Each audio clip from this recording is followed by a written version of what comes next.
Sitting on the porch on a warm spring day, inhaling the smell of lilac and lavender and enjoying the taste of cold lemonade in my mouth, it was difficult for me to imagine that anyone would want to live differently than now. But of course, people want to, and do it all the time. And at least some of them consciously exchange the promise of this life for something else. Poorer. Something golden for something plastic.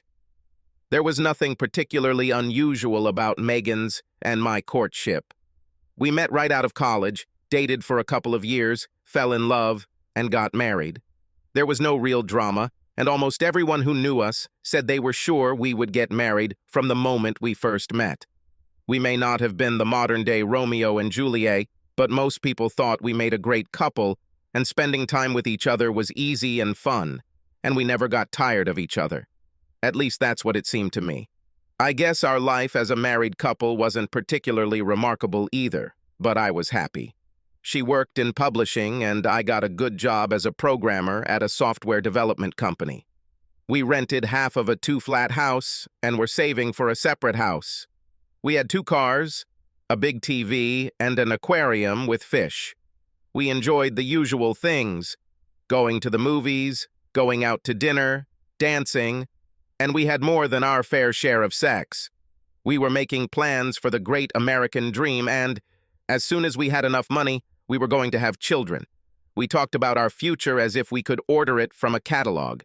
They wanted at least 2 children, a boy and a girl, and a house with a porch, a fireplace, and a large backyard with lots of shady trees. Life was good, and it seemed that everything would only get better. Our trajectory towards the fenced-in American dream was right on course until Megan met Teresa Thomas. Teresa worked in the copy-reading department at Megan's company. She was lonely and carefree and, Megan believed, led an incredibly interesting life. After they first met, I remember Meg coming home night after night and telling me everything about Teresa. What she said, what she wore, who she argued with, or what she did at some party. It didn't take long before Teresa became the de facto topic of conversation at dinner, after a movie, in the hot tub, whenever. To be honest, it didn't bother me at first, but after a while I noticed that Megan wasn't just admiring Teresa's life, she was envious of it. She spoke enviously of the trips she went on with her boyfriend, of the carefree existence she led, attending parties and concerts, going to elite restaurants. The implicit message was that she wanted to have more of what Teresa had, and gradually this message began to irritate me. Within a couple of months of them dating, Megan began inviting Teresa out to eat and hang out, and I was getting a first-hand dose of my wife's clear role model.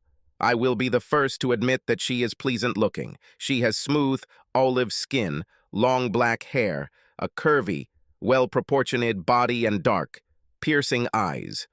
But no matter how attractive she was physically, her character irritated me. She acted arrogantly and seemed to expect the people around her to wait on her. She often made caustic remarks about those outside her circle, and generally speaking, the vast majority of those she met were below her, and I am sure that included me. At first it was not clear where this arrogance came from. She went to community college and certainly didn't seem like some kind of intellectual giant. Her job wasn't anything special, and she definitely didn't have a lot of money of her own. Sure, she was pretty, but she wasn't a supermodel, and there are many equally beautiful girls without that attitude. Honestly, all I could conclude is that her sense of superiority is directly related to her perception of being associated with a better class of people. She has a habit of talking a lot about the opinions, habits, and properties of the group of people she associates with, all of whom are directly or indirectly connected to some local tycoon named Gabriel Putnam.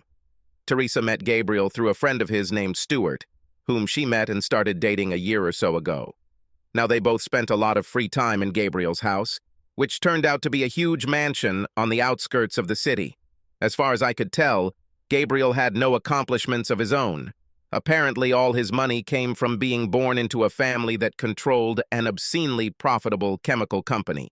And so, without any real responsibility, he managed to master the art of leading an idle life and apparently did his best to share his lifestyle with anyone he considered worthy of becoming his friend. Unsurprisingly, his mansion was the center of attention for all the beautiful people in town, who would party there 5 or 6 nights a week. I soon realized that if you weren't used to Gabriel's house, you weren't really worth anyone's time, at least not in Teresa's little world. Judging by Megan's growing adoration for all things Teresa, it was clear to me that she was eager to spend the night at Gabriel's in the worst possible way. So it was no surprise that she came home one Thursday in an incredibly manic mood after Teresa invited her to go to Gabriel's later that evening to introduce her to everyone. Clearly, I decided that I would go too, but when I asked what I should wear and what time we were going, Teresa made it clear that it was a bachelorette party and that I would be out of place. At that moment, alarm bells started ringing in my head, but they were weak enough that I didn't completely panic. The alarm grew significantly louder when I saw that Megan had emerged from our bedroom, wearing a rather provocative black dress that showed off her legs and cleavage, and that she had had her hair and makeup done.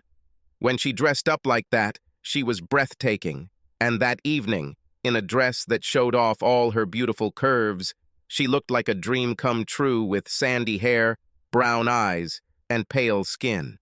A cross between a peachy country girl and a bikini model dressed to the nines. In fact, she was so gorgeous that I felt sick at the thought of other men making plans to try their luck as soon as they saw her, and I had an overwhelming urge to ask her to cancel the meeting or insist that I go too. But before I could think of a diplomatic way to broach the subject and express my concern, she was out the door with Teresa and on her way.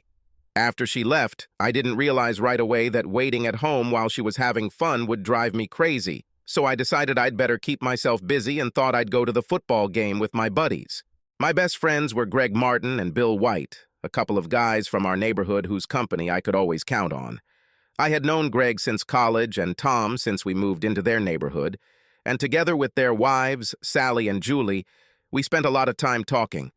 The men often played golf or watched football together, and the girls often went shopping or even to the spa. In pairs, we went to the movies, bowling, mini golf, and even went on vacation with the whole group a couple of times. Watching football in the evening with them wasn't unusual, but going to their house without Megan was definitely unusual, so both Sally and Julie wondered what was the matter. I think my answer was pretty vague, so like dogs hovering around a cornered squirrel, they kept pressing until they got the whole story out. No one said anything special, but I noticed some raised their eyebrows, and men nervously teased me about how my wife wanted to renovate the apartment.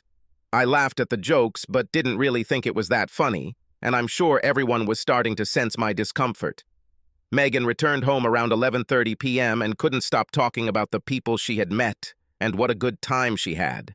She seemed slightly drunk, which didn't surprise me because she was never one to shy away from drinking a fair amount in social situations. It didn't take long before her enthusiasm for the evening began to irritate me. Of course, I understood that this was fun and interesting for her, but listening for several hours to her enthusiastic stories about the people she met at a party where I was not a welcome guest made me grind my teeth and look for an opportunity to change the topic. In her review of the party, several names were repeated over and over again. The ultra-wealthy Gabriel was apparently charming and witty, and a gracious and generous host, lavishing food, lavishing drinks and compliments on his guests. As a popular, attractive, super-rich bachelor, Gabriel played the role of a confirmed bachelor who was followed all night long by women of all ages. Not far behind him was a guy named Palmer, a local lawyer who seemed to be a very close friend of Gabriel's. Megan described Palmer as a dominant man, speaking with obvious admiration of how he dominated conversations and was the center of attention, even if Gabriel was in the room. Apparently, everyone knew him or had heard of him, and he was a pretty popular guy. And judging by Megan's smile and excitement as she recalled the evening, she was very flattered that he spent a lot of time talking to her. There was also Teresa's boyfriend, Stuart, who Megan said seemed a little younger and a little more playful. I think Teresa had been hanging on to him all evening, but Meg wasn't surprised because apparently public displays of affection were common among Gabriel. Over the next few days, I listened to her talk about what a great time she had, and a couple of times I came close to saying that I thought it was ridiculous to admire a bunch of socialites and their hangers-on, but decided that it will sound bitter, or envious, or both. In the end, my lack of answers must have been a signal, because she finally returned to talking about the mansion and its very interesting inhabitants and visitors. About a week later, she received an invitation again. This time, I insisted on going with her, and was somewhat relieved when she didn't object. The mansion was located outside the city and was a huge pseudo-classical monster with porticos, decorated with columns, statues, fountains, and a huge area. The house had a long driveway with perhaps 25 cars parked along it and on the adjacent lawn. Once inside, Megan showed me around. The mansion was incredibly huge, and the party took place throughout the entire grounds. People ate in the dining room, talked in the giant living room, played pool in the game room, sat in the jacuzzi, swam in the pool, or watched a movie in the media room. Indeed, people were everywhere, talking, laughing, gesticulating, drinking, and touching each other. We eventually found Gabriel and Palmer with half a dozen other people in a study off the main hall. She introduced me and they seemed nice enough. Both Gabriel and Palmer looked to be about 40 years old. Both were well tanned, wore expensive clothes, cologne and the like. Both had the easy, confident manner of men in complete control of their surroundings, and they moved from topic to topic with incredible ease and confidence. Anyway, they both greeted me quite warmly, chatted for a bit, asking about my work, education, and then politely moved on to talk with more interesting people, mostly a few nice girls, including Teresa and my wife. I might have looked a little lost, so someone brought me a drink and invited me to a nearby sofa, where I sat with Megan and a group of 4 or 5 socialites for what I thought was a stunningly boring conversation about the merits of a holiday in Venice versus Florence, followed by comments on the appropriateness of the behavior of a number of models. I tried not to get distracted, but after half an hour, I lost my battle with boredom. Remembering the room with the TV showing a baseball game, I whispered to Megan that I was going to wander around a little longer, and she nodded in agreement. I spent the rest of the evening watching the game on the screen in high definition with another guy who was trying to marinate himself in duct tape. By the time the game ended, he was snoring, and I was more than ready to find Megan and go home. But finding Megan was not so easy. She was not in the study, nor in the dining room, nor in the living room, nor in any of the large rooms in the main hall. For a moment, I thought there were only the upstairs bedrooms left. But on my way to the stairs, I noticed her in one of the small patios off the kitchen and dining room. For a moment, and only a moment, I felt relieved that I had found her. But my relief poured out of me like a toilet flushing when I was able to take in the entire scene. Megan stood by the fountain, close to Palmer. He held a drink in one hand and grabbed her waist with the other, placing his hand on her butt. He laughed at something she said, paused to take a sip, and then lowered his head to kiss her neck. She laughed at what he was doing and, half-jokingly, lightly pushed him away with her free hand. I felt like my heart was going to burst. I rushed through the door to the patio, and in a matter of seconds, I was at the fountain. "Hey, hey, hey, hey, hey, what the hell is going on?" I shouted, pushing his hand away from Megan and roughly pulling her away. Megan looked shocked, and Palmer reacted with a surprised look that turned into something that seemed vaguely funny.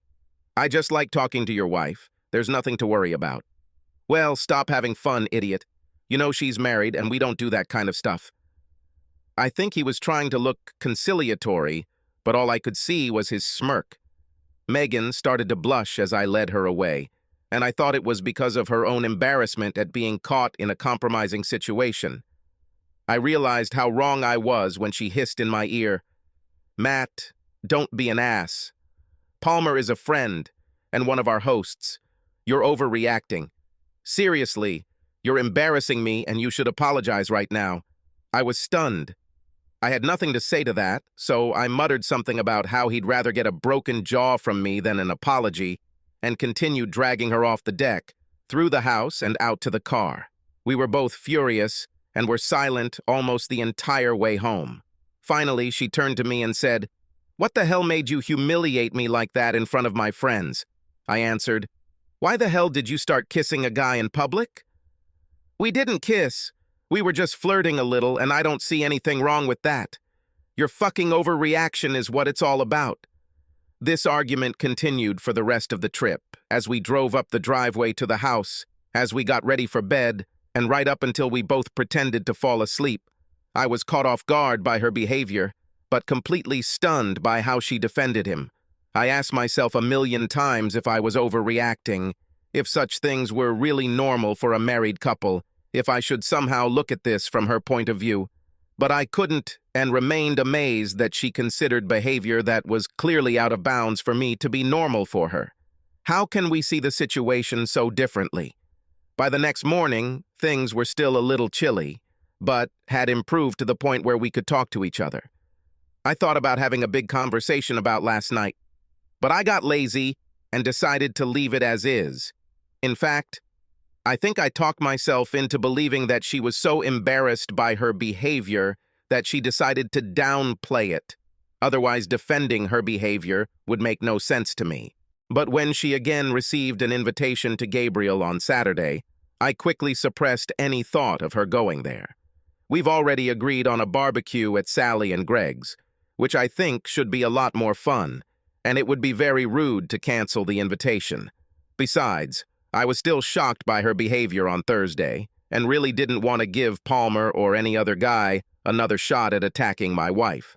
Unsurprisingly, Megan wasn't too happy with my decision and spent the morning sulking and grumbling. Her mood didn't improve at all when we arrived at the barbecue, and she refused to communicate at all. Pila answered in monosyllables more than usual, did not laugh or even smile, and sat alone at every opportunity. Finally, when she was alone in the house, I went inside to talk to her. "Hey, what the hell, Meg? You really ruined this party." "Sally just asked if you were sick or something, and I had to just say you were in a bad mood. I know you're angry at me, but don't take it out on everyone present. You need to go out and at least try to have fun." She gave me a sour look and said she wanted to go home. I asked her again to stay and try to have fun, and then she exploded. "Look, Matt, I know you like boring things like barbecues and boring conversations with boring people like Greg, Sally, Bill, and Julie, and you're perfectly happy to come to this boring place to have—" She stopped mid-sentence because of a crash coming from the kitchen right behind us. We both turned to see Sally on her knees, desperately picking up the pieces of the serving plate. Apparently, she heard everything Megan said. "Sally, I'm sorry," I gasped, and Megan sat silently. Sally smiled painfully. "Oh, it's okay. It's a cheap plate," she said, picking up the last pieces, painfully pretending that we were both talking about the plate. We watched in silence as she left the room, and then sat for a few more moments, saying nothing. Finally, Megan turned to me and began, "Look, Matt, I raised my hand to silence her. "You win. I'll let everyone know we're leaving. I'm sure it would be incredibly awkward if we tried to stay." I went outside to meet our friends, whose conversation suddenly stopped when they noticed me on the veranda. I had no idea what to say, so I decided to say what everyone knew was not true. "Hey guys, Meg isn't feeling very well, so I think we'll take a break and just go home. See you later." They all mumbled something about hoping she gets better and that we'll see each other soon. There seemed to be nothing more to do, so I took Meg and left. I was on edge the whole way home. I didn't say anything, realizing that if I opened my mouth, I'd explode.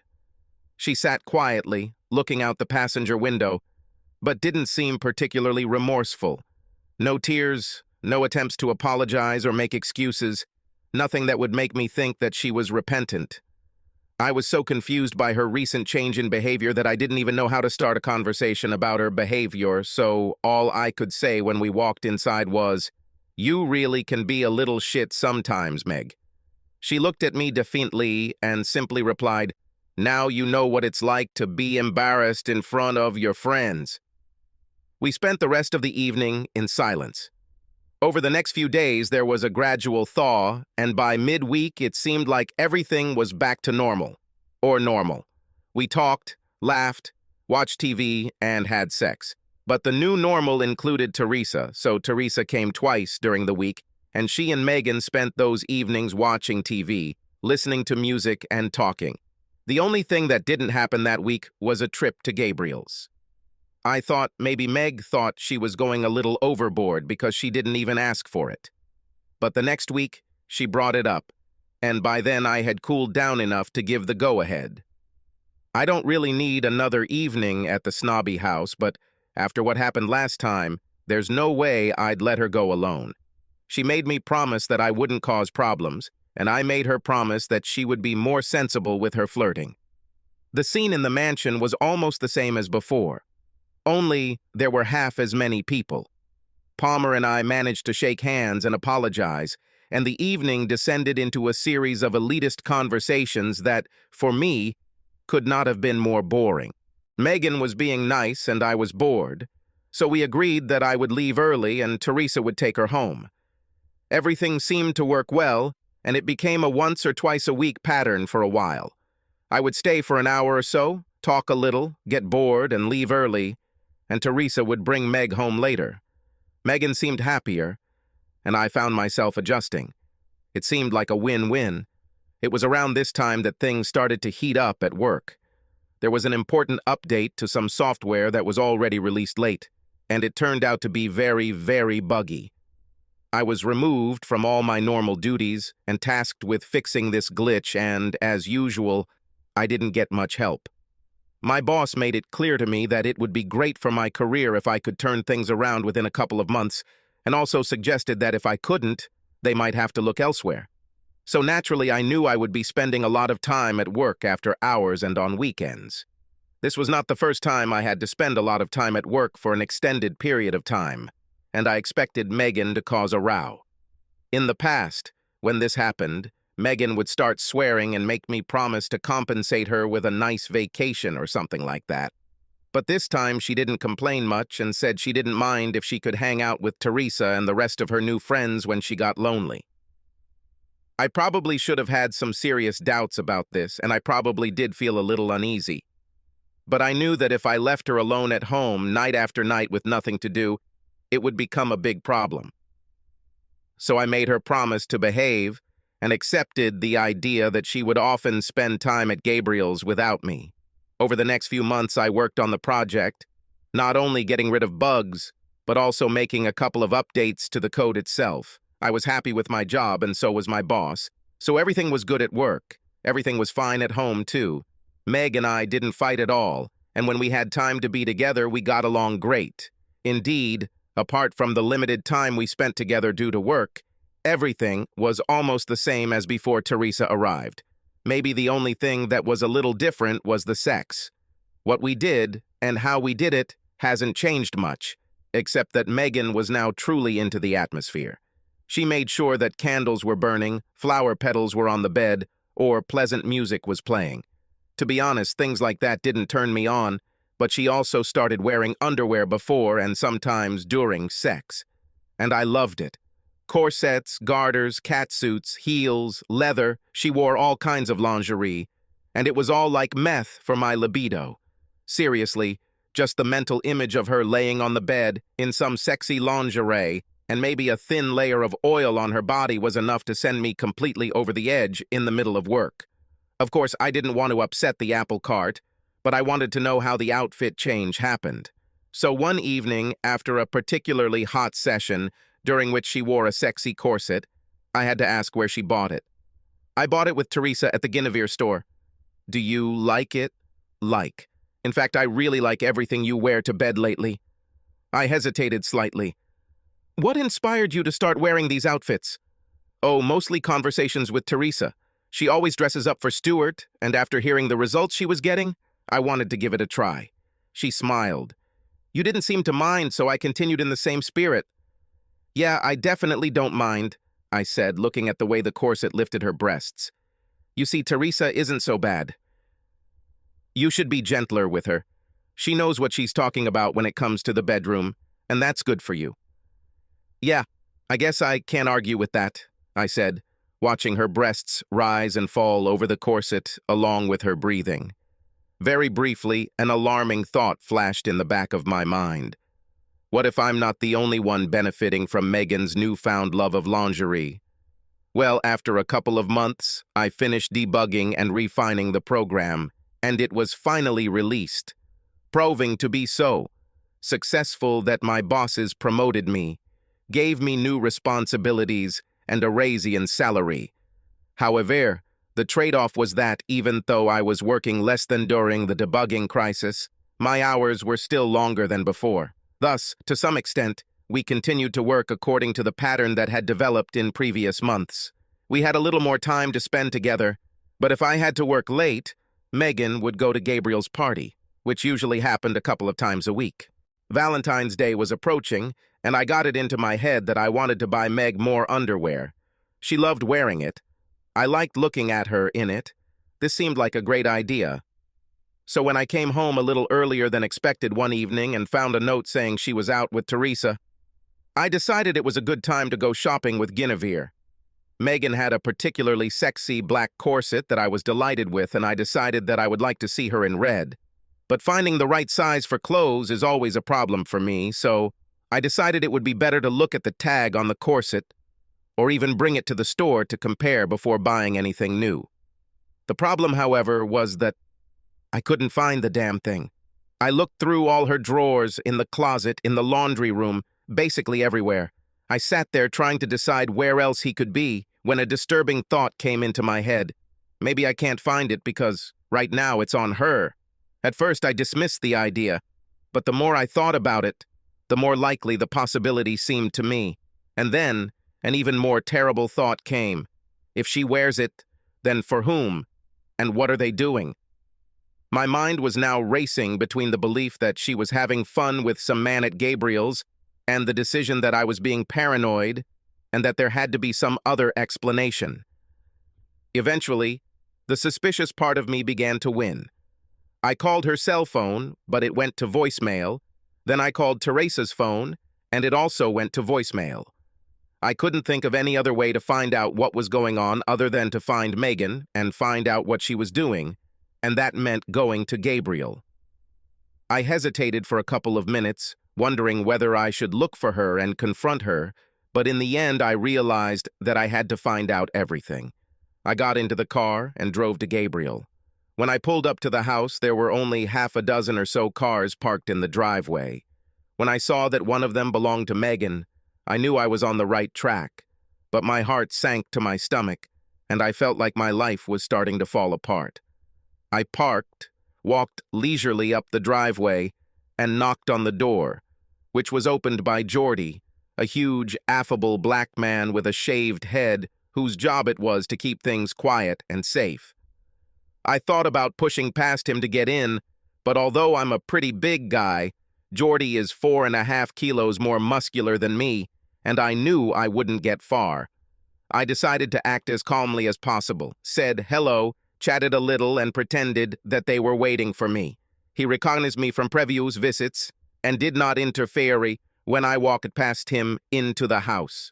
As casually as possible, I began searching for any trace of Megan. I checked the courtyards, offices, and living rooms. Entering the kitchen, I saw Teresa and Stuart sitting at the table, drinking wine and eating some kind of cheese. Both were dressed in robes, and Teresa's hair was uncharacteristically disheveled. Everything about them seemed postcoital.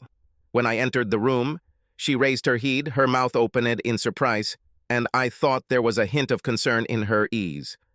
"Teresa, where is Megan?" I asked as coldly as possible. "I'm not sure she's even here." "I thought she was probably at home," she answered nervously. I snorted and gave her an incredulous laugh. "Try again, Teresa, I know she's here." Trying to formulate another lie, Teresa gave it all away when I saw her eyes flick nervously towards the stairs that I knew led to some of the guest rooms above. I gritted my teeth, quickly moved towards the stairs and began to climb, 2 steps at a time. "Matt, stop! Matt! Don't!" Teresa almost begged. At the top of the stairs was a hall with half a dozen doors on either side. I had no choice but to try them all. I carefully opened the first door and saw a lump lying on the bed in the darkened room. My eyes adjusted and I realized it was just some guy dozing. The next 2 rooms were empty, but in the fourth there was a couple lying on the bed. The room was as dark as an expensive restaurant, so it was difficult for me to make anything out as the only real light came from the half a dozen candles at the headboard, as well as the faint light coming through the window and the minimal light from the door I had just swung open. When I slipped into the room, the couple on the bed did not react at all, and I thought that they either did not hear me or were so accustomed to the occasional glance of people that they simply were not frightened by the thought of a temporary or accidental spectator. As my eyes adjusted, I could see the woman's back, slowly, rhythmically rocking her pelvis on the man beneath her. She leaned towards him, supporting her weight on her arms on either side of his neck. They made very soft, murmuring sounds. The room smelled of oranges, candles, and sex. A thin film of sweat glistened on her back, and her blonde hair hung down and touched the man's face. I looked closely at the woman and caught the expression on her face in the candlelight as she turned slightly. She looked like Megan. I stepped closer and my foot touched something on the floor. Looking down, I recognized her black corset. My heart sank. I leaned my back against the wall, felt for the switch, and turned on the light. Megan quickly turned and looked at me. First I saw irritation, then surprise, then something else, maybe fear, but I'm not sure. She rolled off the man, and I saw it was Palmer, sweaty, excited, and more than a little annoyed. Megan sat close to him, looking directly at me. She was completely naked, glistening with sweat. Her hair was down, and her face was flushed from sex. She began to speak haltingly, with hints of anger and worry in her voice. "Matt, why are you here?"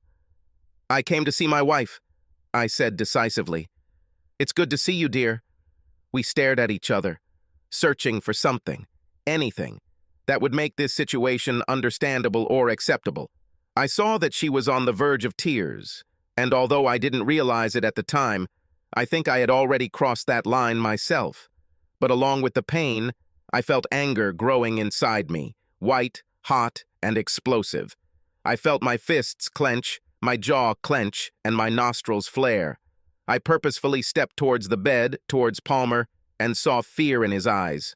I realized that I was going to beat him until he lost consciousness, to cause him the same physical pain that he caused me. But when I approached the bed, a large black hand grabbed me by the shoulder and turned me around. Suddenly, Jordy was in front of me, looking angry and determined. I pushed away from him to take a step back towards the bed, but he grabbed me in a bear hug and dragged me out of the room. I managed to grab his shoulders, throw him to the floor, and we struggled for a minute. For a moment, I managed to free myself and move towards the bed again, and when Palmer saw this, he hid behind Megan like a little boy.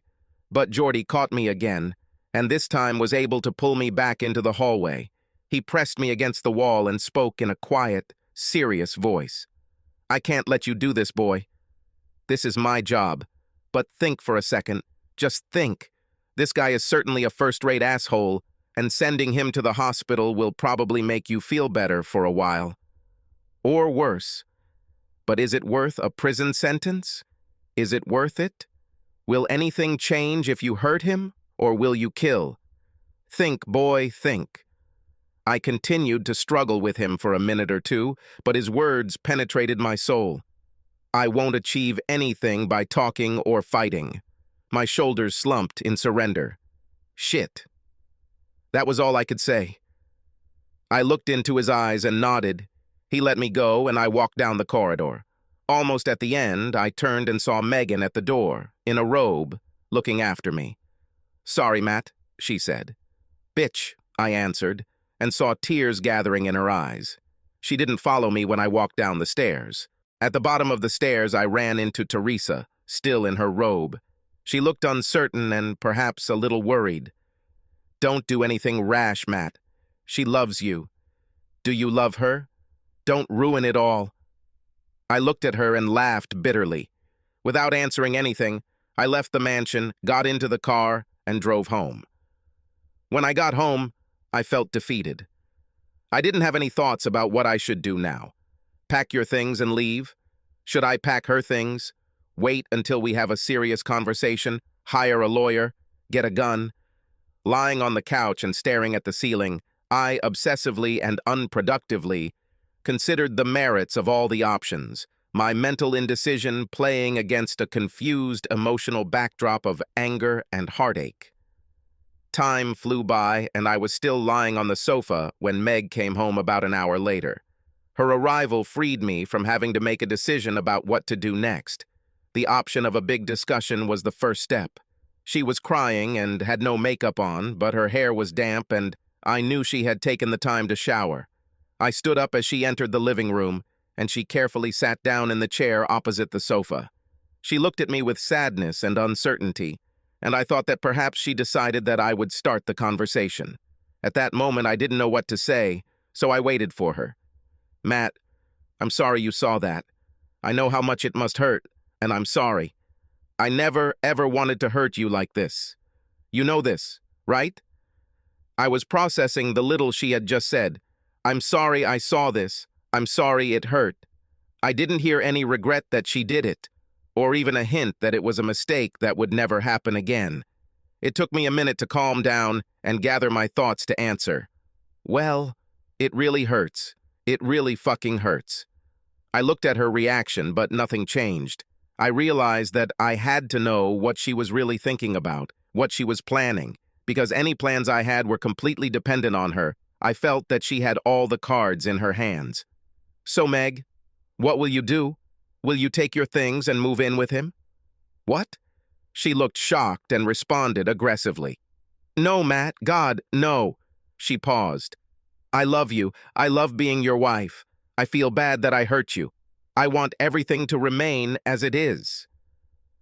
I could see that she was sincere, but something about the way she spoke bothered me. "What do you mean, you want everything to remain as it is?" She looked down, biting her lip and fiddling with her fingers.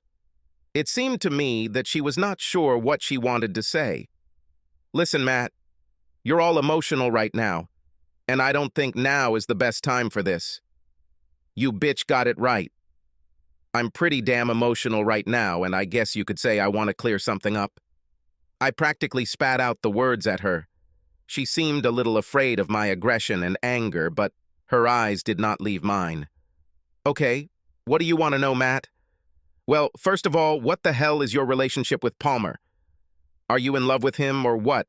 And next, what exactly do you mean when you say you want to leave everything as it is?" She still looked uncertain and awkward, but now I saw something else in her eyes, something like a challenge. "I wouldn't say I'm in love with him. Not like I'm in love with you. Maybe it's a kind of love, I suppose, but..." "A kind of love? What the hell is love, Meg? The love that a married woman can feel for another man? What is it, because I would really like to know?" "You can love more than one person, Matt, and not equally. I'm married to you, but I'm not locked in some emotional prison where I can't connect with others." "Oh my God, Megan, what the hell are you talking about?" "Connect with others? I just caught you in bed with another man, not giving free food to the poor, or buying Christmas presents for mom and dad. What kind of damn love allows a married woman to jump into another man's bed?" She looked as if she was searching for the right words. I was furious and increasingly impatient, and I think she saw that her responses were making the situation worse. Our relationship means a lot to me and to him. I enjoy his company, and he enjoys mine. He fills my life. What are you talking about, bitch? At that moment, I was practically screaming. You sound like you're not even sorry that you had sex with him. You speak as if this is normal, acceptable behavior. Normal, Matt? What the hell is normal? She was now becoming a little aggressive, and the way she defended herself with defiance and anger confused and upset me. Is it normal to artificially limit all your romantic feelings to one person for the rest of your life? Is this okay, Matt? Yes, I think that's exactly it. What I mean is that it's normal for you to sleep with the person you're married to. You save that kind of love for your husband. It's okay, Megan. This is what married people do. What the hell is expected? I breathed heavily and looked at her in disbelief. And then he continued, "Oh my God, Meg, it sounds like you want things to go on. That you want both of us at the same time. Is this what you mean by, I want things to stay the way they are? You can't seriously believe that this is possible." Listen, Matt, like I said, you're very emotional right now and you're not in a place to think rationally. She waited a second, perhaps thinking I would interrupt, but I let her continue. My relationship with Palmer does not and will never affect my relationship with you. There is no real reason why I cannot have a close relationship with both of you. And if you love me and care about my happiness, I think you will sacrifice your pride, which is the only thing you would have to sacrifice, and allow me to see Palmer. She spoke in a measured voice, and her words sounded as if she were delivering a rehearsed speech. Perhaps this is true. However, I had a hard time understanding what she was saying. This is incredible. Matt, couples do this all the time. Maybe, but as far as I understand, such people are not really devoted to each other, not even married. You know it. You know I don't get all these open marriages. In fact, once upon a time you thought exactly the same thing. I'm not talking about an open marriage where we go out and have sex with whoever we want. You're trying to trick me because I'm pretty sure I saw you having sex with Palmer. I don't want to sleep with just anyone. I just want a relationship with Palmer and you. I want to be your wife and what is him? His slut? His accessible girl? What? She bit her lip, thinking. I don't know, probably his mistress. I want to be your wife and his mistress. It's been that way for the last month or so, and that's what I want in the future. I was speechless, staring at her with my mouth and eyes open in surprise and disbelief. Finally, I found some words. His mistress? Do you want to be his mistress? You know, Meg, this isn't the 18th century. We're not living in Versailles, and Palmer isn't some lord. Now I was standing, took a step towards her and pointed at myself. And you know what else? I'm not some spineless dandy willing to put up with this crap. I'm not going to flush my self-respect down the toilet just so you can play Marie Antoinette or whatever the hell you want to be. At this point, I was so angry, confused, and frustrated that I felt completely out of control. I couldn't take it anymore, and knew that if I kept arguing with Meg, the situation would probably get worse. For the first time in my life, I understood how a man could hit a woman, and I didn't want to cross that line. You know what, Meg? I finally said, moving towards the door. I'm leaving. I ran out of the house, got into the car, and began driving aimlessly around the city. I finally stopped at a bar and had a few drinks, but my mood only got worse. By this time, it was already well after 2 o'clock in the morning, and my mind was practically tormented by memories of the fight with Meg. At this point, I really wanted to stop thinking about it and somehow get some sleep. Benadryl always throws me off, so I bought some at the drugstore and checked into a motel. With the help of alcohol, the late hour, and Benadryl, I finally managed to fall asleep, despite everything. The next day I woke up around noon and it took me a few minutes to get my bearings. It's Saturday. I don't have to go to work. I'm at the motel because I had a fight with Meg. The quarrel occurred because she wants to continue sleeping with her lover. I felt a wave of nausea wash over me. My heart began to ache, and a fire flared up in my head again. Feeling terrible feelings of loneliness and rejection, I tried in vain to find some meaning in my situation.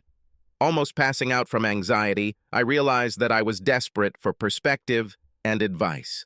I need a friend. Like a robot, I went to Bill and Sue. When I arrived, they immediately realized that something was very bad. I looked and sounded like a wreck, which felt right because that's exactly how I felt. Bill brought me a beer, and we sat together in the living room. Even though the fight with Meg was on my mind, it still took me a while to tell Bill what had happened. It was painful to talk about what happened. It hurt my pride. It was painful to admit that the woman I loved turned out to be completely different than I thought. It hurts to admit that another man could lay claim to her. Bill listened carefully to the story. He didn't rush and didn't ask many questions, but the whole time I was talking, he shook his head in bewilderment. I was on the verge of tears and stopped several times to pull myself together. "How are you feeling now? Will you be okay tonight?" "I don't know, Bill. Honestly, I probably feel like crap, but I think I can control myself." "How do you feel about Meg? Disappointed? Ready to kill? To reconcile?" "What?" I thought about this for a minute. "Probably a lot of things. I'm furious at what she did. I think I'm also humiliated in a way. She knows that I will not put up with the fact that she has a lover. She knows it. So I guess it's like she really just left me for some other guy." Bill shook his head. "She didn't leave you, Matt. She abandoned herself.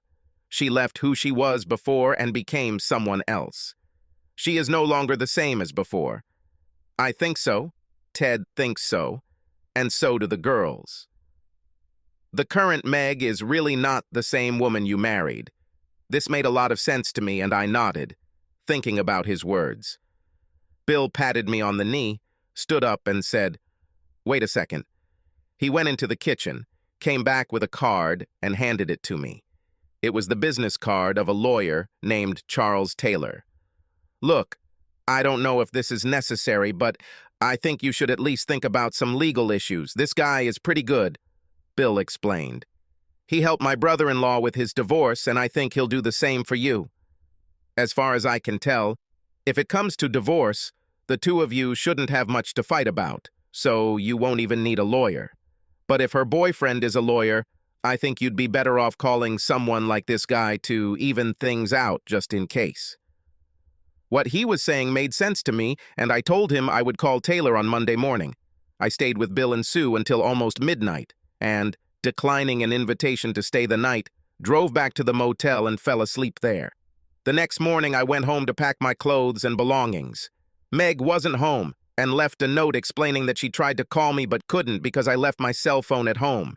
She asked me to call her and said that she took her things and moved so that I wouldn't have to. She spent half a page apologizing for what I found out and again trying to explain that she really thought we could save our marriage even if she remained in a relationship with Palmer. She promised that I would get all her attention and love that I needed. Finally, she asked me to call her so we could talk some more. I thought about what she wrote. I thought about who she had become. I thought about her request to talk, but didn't see the point in it. I didn't call, didn't answer calls. I looked at the TV, not understanding what I was seeing, listened to music, curled up in a ball, and tried not to cry. In the end, I managed to get some sleep and put the worst weekend of my life behind me. As planned, I called Charles Taylor on Monday morning. I was able to get an appointment a few days later and took a couple of hours off work to meet him. Luckily, his office was quite close, so it was easy for me to get there and back without missing a lot of work. Taylor primarily handled divorce cases and, from what I heard, usually got pretty good results for his clients.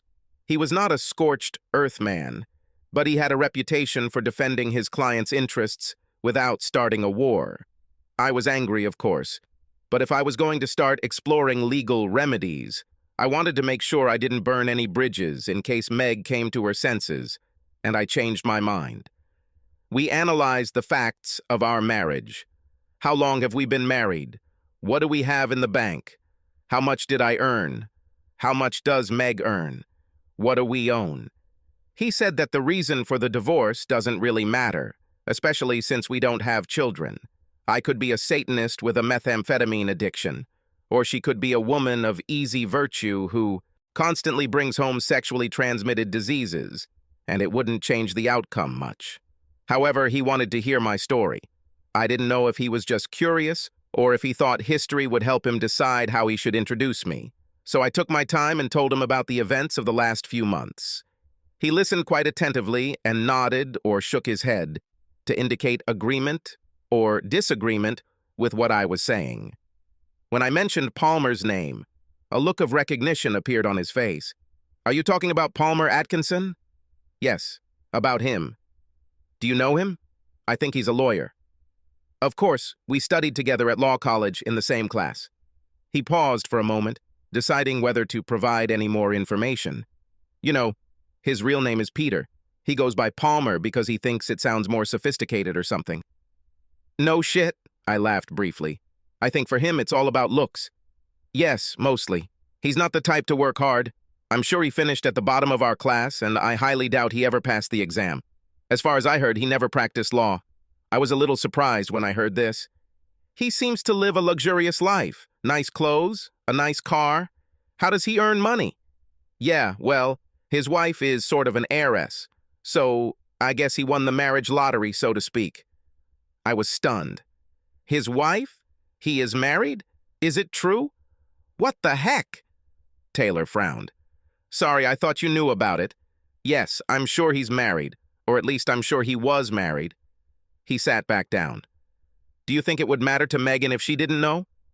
"Maybe. Still, being married didn't mean much to her, so maybe not. Now, I need to think about one more thing. If she didn't know, did it matter to Megan that he was married? If so, does it matter to me if at this point she wants to come back?" I had doubts about both questions until I remembered some of her words from our confrontation. "Couples do this all the time." She knew, and she didn't care. I spent the next few days in continuous, forced isolation. He kept his cell phone turned off and refused to answer calls to his home phone. Megan left half a dozen messages saying, "We need to talk," and asking me to call back, but I just didn't see the point. I read the letters she sent. They were long, complex, winding, and tried to make me see everything from her point of view, painting the picture that our life together would not be so different if she had some kind of hobby on the side, and that I could be free to do what I like without her interference. She mentioned that she views her relationship with Palmer as self-limiting, that it's something she needs for a while, but she can't know how long it will last. I continued to be perplexed by writing that sex with another guy is not a side hobby like a knitting club, but a behavior that few married men are willing to consider. She completely rejected what other couples do, arguing that we should not be slaves to convention, and again wrote that her relationship with Palmer would not take anything away from us. She tried to compare her physical relationship with Palmer to the full-body massage I arranged for her during a vacation we took about a year after our wedding, saying it was different than what we had between us, no better and no worse.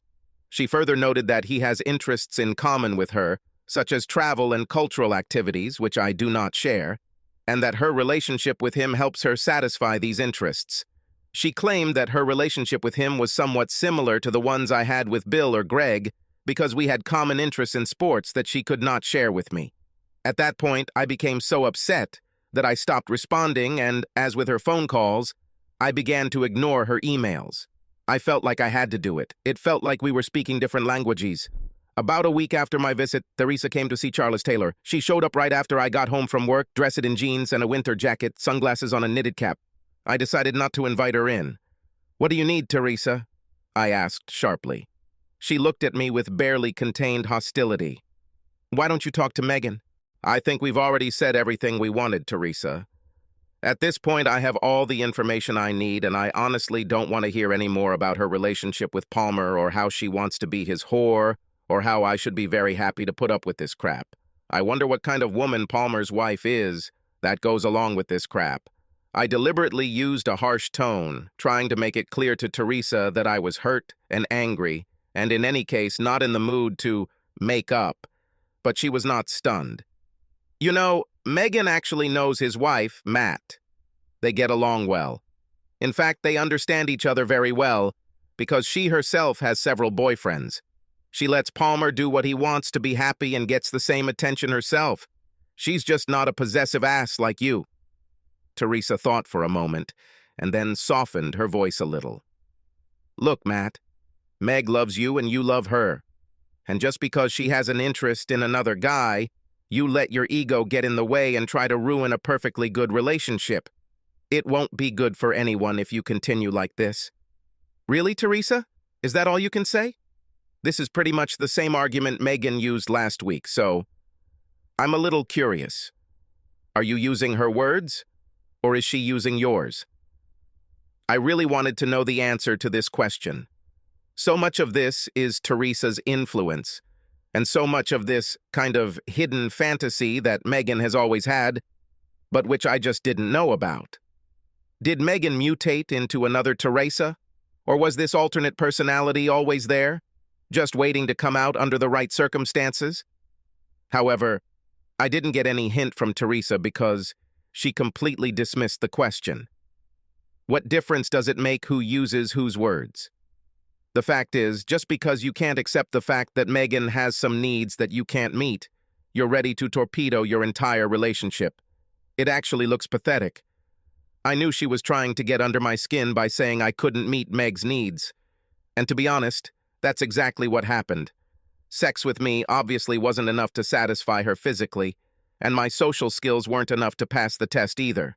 But to call my objections to her novel pathetic was too much. I had been building up anger and frustration throughout our conversation, and it all came out like a hot geyser as I launched into a torrent of bitter and hurtful words. It's a pity. Is it pathetic that I expect fidelity from my wife? Indeed. How about Teresa? How about that someone who can't stay true to their wedding vows is pathetic? What about the idea that the real way to ruin a supposedly loving relationship is to have sex with someone outside of it? Teresa looked like she wanted to answer, but I was already on edge. And speaking of needs, what if Megan has a need that neither that asshole Palmer nor I can satisfy? What then, Teresa? Will she take a third lover? And if that one isn't enough, will he get a fourth? Hell, maybe she should just post her needs on Craigslist and find the perfect asshole to satisfy each one. What about it, Teresa? She can get one guy who will be very hard on her in the place where they sit, and another who will be very romantic to look after her, and some rich guy who will buy her all sorts of expensive things, and another guy with a very long tongue that will have sex with her, caressing her intimate place. Teresa finally interrupted me. You're taking everything to some ridiculous extreme. Why can't you just accept your current reality and decide what she wants right now? She seemed to be trying to reassure me by pretending to be reasonable or sophisticated, but I didn't believe it. I'm sorry, but Megan crossed the line of extremes when she decided that she needed to have two men and expected me to agree with it. This is wrong, Teresa. This is simply wrong.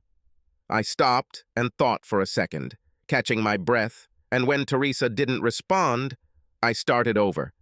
And what about my needs? How about one of my needs is to have a faithful wife who is so devoted to me that she doesn't have sex with other guys? How can I satisfy this need in this little relationship you have in mind for Meg and me? By the end of my second tirade, Teresa was visibly upset. Again, Matt, what the hell would it change for you personally if Megan spends some time with another guy other than a blow to your pride? Are you really going to force Megan to make a choice? Because I don't really think you can get her to give up Palmer right now.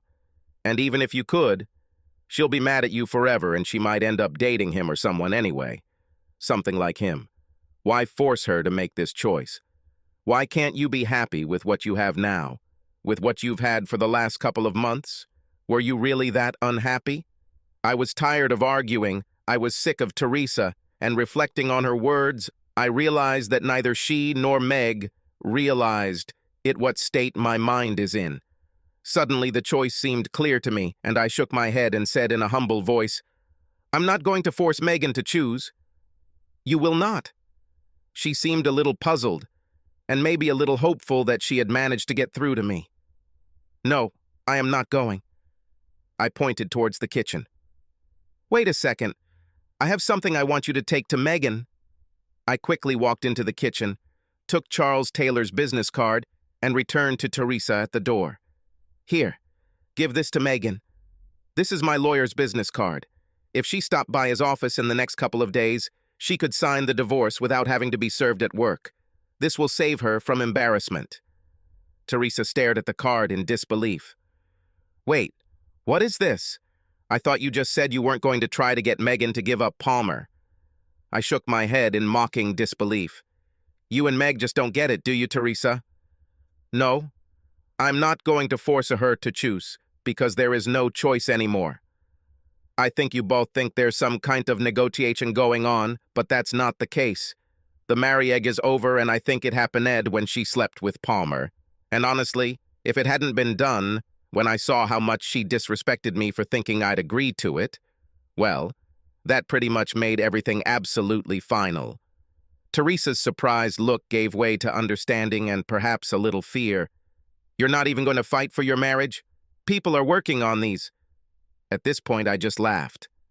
As far as I understand, there is no need to fight for marriage. Understand, Teresa, the marriage is over, and there will be no more choices or negotiations. Please be sure to explain this to Megan because, frankly, I don't want to talk to her anymore. Teresa watched, stunned, as I slowly closed the door in her face.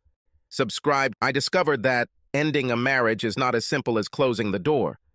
Of course, I made a decision and knew it was the right one, because I understood that I could not live with the lifestyle that Megan wanted. But even though I smugly announced to Megan and Teresa that the marriage was over, I had a very difficult time adjusting to the situation. All the time, all the emotion, and all the effort I had put into my 5-year marriage had been in vain, and I couldn't shake the feeling that every moment of happiness I had with Megan was either a lie or tainted by her actions.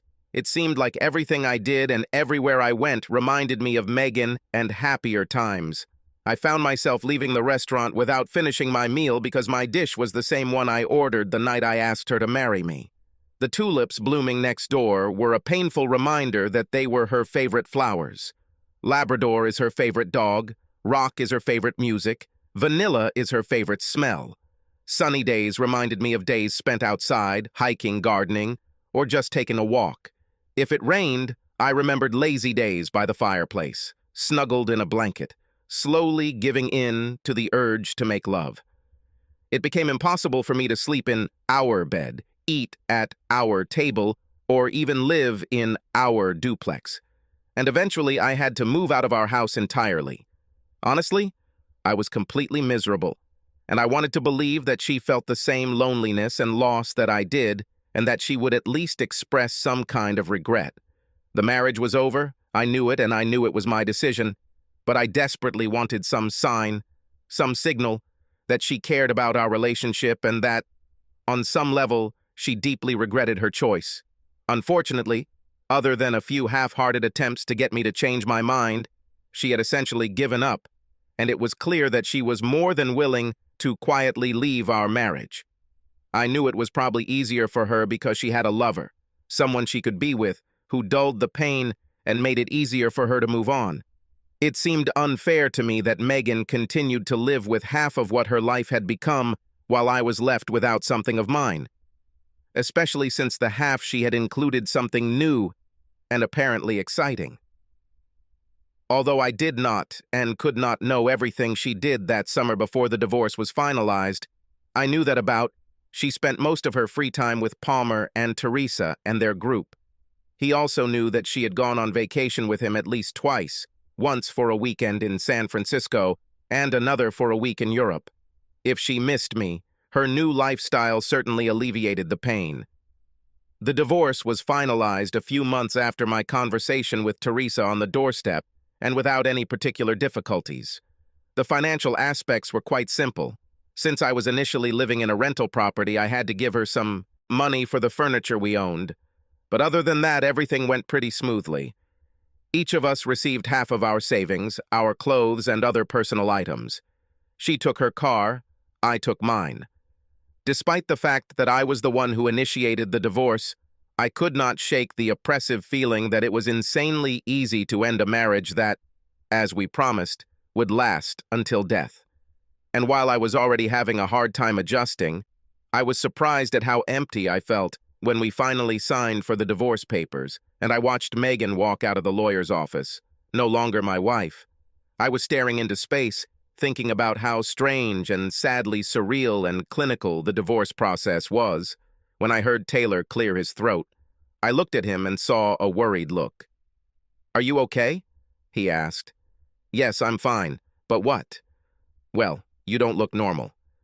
You see, it was a hard day, the end of something that I thought was good and that I thought would last forever. Hard to swallow. I shook my head slowly, trying to keep my emotions under control. "Do you have doubts that the separation was the right decision?" Taylor asked. "I don't think so, no. She absolutely betrayed me by dating Palmer, so I wanted to leave. I wanted to get a divorce, even though I knew it would hurt." I thought for a minute. "But I guess I wanted her to pay some price. After all, it was she who destroyed our marriage. It must be painful for her. But here I am, barely able to function, so upset. And she leaves here for her boyfriend and just moves on. I guess I want her to feel regret too. I want to hear from her that she screwed up and that I'm the better man or something like that. I want her to be as unhappy as I am now." Taylor listened attentively, nodding sympathetically at my words. He seemed to want to say something, but I had the feeling that he was debating whether he should do it or not. Finally, he cleared his throat and spoke carefully. "Look, I've seen a lot of broken marriages and a lot of ex-husbands and ex-wives wanting the same thing you said. They wanted their exes to suffer because of what they did. They wanted them to see the light, to understand that they had ruined their lives, and they would have received satisfaction from the fact that they would crawl on their knees and begin to cry about how unhappy they had become, and how sorry they were, and how they would like to change what they did." He looked at me intently, his gaze indicating that he needed my full attention. "But so here it is. This almost never happens. And even when it does happen, even when a tearful ex admits in great detail everything she did wrong and everything she regrets, this admission does not do much for smart people because they adapted well after the divorce and move it on. They have a new wife, new children, a new house, and a new life, and they no longer care about the old life, the old wife, and the old grievances. Look, I don't know for sure, but my guess is that someday Megan will greatly regret what she did. But you can't wait for that day. You need to start living in such a way that you don't care what she feels. This is the only way to stay happy. Hell, it's the only way to stay sane." I didn't take Taylor's advice at first, although I thought about it a lot in the weeks that followed as I stumbled through life, trying to come to terms with the huge, gaping, emotional wound Megan had left me with. This wound demanded my attention, reminding me of my loneliness, her betrayal, and my obvious failure as a husband and a man. At her best, she was like a tethered wolf, growling to get my attention and threatening to overwhelm me if I let her get free. At its worst, it was like a fatal injury, causing unbearable and constant pain until it consumed me completely. At work, I was practically inaccessible, wrote programs in silence, and never spoke or smiled at my colleagues. When I was with friends, I moped, almost aggressively, and brought a dark, unhappy cloud of uncomfortable gloom into their homes. When alone, I would stare at the TV, at the words in a book, or at the ceiling, expecting the hour hand on the clock to magically bring me closer to something resembling happiness. And I slept only after I cried. This went on for several weeks, maybe even months. I wanted to take Taylor's advice. I wanted to stop thinking about Megan and just be happy. I wanted to have a new wife, house, child, and dog. I just couldn't figure out how I could achieve this from where I am. I felt like a man without clothes, tools, or even a map, sitting on an ice floe in the middle of the ocean, who just wanted to get home or at least warm up. How to force yourself to become something you are not. Feel what is not there. Ultimately, I think it was my friends who started to break the ice for me. Over time, in their company, I began to enjoy what I did before. Playing games, playing sports, going hiking, going to the movies. They were kind enough to continue to put up with my moods and tried tirelessly to do everything possible to bring me out of my melancholy. And so, every week I talked more, smiled more, and, in the end, laughed more. One night, After we had all eaten dinner and played video games, they all turned on me and insisted that it was time for me to start dating again. In playful fear, I accused them of trying to get rid of me, that they wanted to put me and my problems on some poor, unsuspecting girl. They insisted and gave me an ultimatum, an offer that they correctly thought I could not refuse. They had 6 tickets for a concert I really wanted to go to. One of the tickets will be mine, provided, and only if I can persuade some girl to go with me. Of course, they knew that I might try to trick them into getting into the concert, so there were a few more conditions. She must be unmarried and not related, must be around my age, so I won't be able to invite one of the old widows from work. And she shouldn't take money in exchange for a date, which pretty much ruled out my first plan to ask one of the downtown prostitutes. At work, we have a cute brunette with a good figure who I was a little friendly with, and it turned out that she was available and ready to go. I felt awkward at first, but we ended up having a good time. The concert was great, and afterward we went out late that night for a bite to eat and a few drinks, and I even felt comfortable enough to ask her out again. We dated a few more times, had fun, and although we both knew we would never be a couple, spending time with her gave me the courage and boosted my ego to keep trying. Over the next few months, I gradually started going on dates with some frequency, and it didn't take long before I was going on dates almost every weekend. I have found that several girls at work, at the gym I go to, or at parties I attend are more than interested in me. Their attention and interest really made me feel better. Although I actually enjoyed their company, I was unable or perhaps failed to form a serious relationship with any of these women.